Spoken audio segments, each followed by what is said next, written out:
কি লোভ হচ্ছে? অবশ্য লোভ হওয়াটা স্বাভাবিক, কারণ এমন মুখরোচক খাবার দেখে কার না লোভ হতে পারে। এসব দেশি বিদেশি খাবার এখন আপনারা পাচ্ছেন বাংলাদেশে।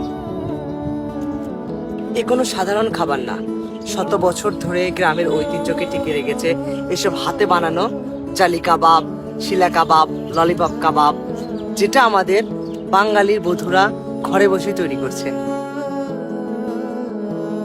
এসব মুখরোচক খাবার দেখে যে কারো জিভে জল এসে যেতে পারে, হবেই না কেন? এত সুস্বাদু হাতে বানানো গ্রামের ঐতিহ্যকে টিকে রেখেছে শত শত বছর ধরে। এখন আপাতত আমি যে জায়গায় দাঁড়িয়ে আছি, এটা হচ্ছে কাবাবের স্বর্গরাজ্য। কাবাবগুলো এত সুন্দর, এত সুস্বাদু যে দেখে যে কারো জিভায় জল এসে যেতে পারে।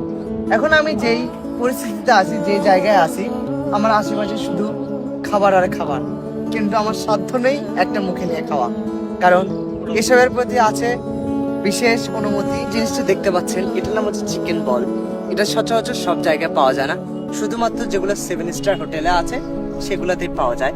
এখান থেকে আমদানিকারক রপ্তানিকারক প্রক্রিয়া শুরু হয়।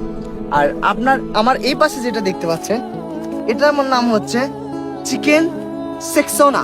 ঠিক আছে, নামটা খুবই ভিন্ন ধর্মী হলেও এর স্বাদও কিন্তু ভিন্ন ধর্ম। এখন আমি আপনাদেরকে সেটা দেখাবো প্রকারভেদ। ঠিক আছে, এখানে দেখতে একই রকম হলে প্রত্যেকটা জিনিসের টেস্ট ভিন্ন ভিন্ন। এটা যেমন দেখতে একরকম, এটা একরকম, প্লাস এখানে দেখতে পাচ্ছেন শুকনো খাবার। ঠিক আছে, এই জিনিসটা দেখুন, দেখে যে কারো জিভে পানি এসে যেতে পারে। আপনারা তো লোভ হচ্ছে, তাই না?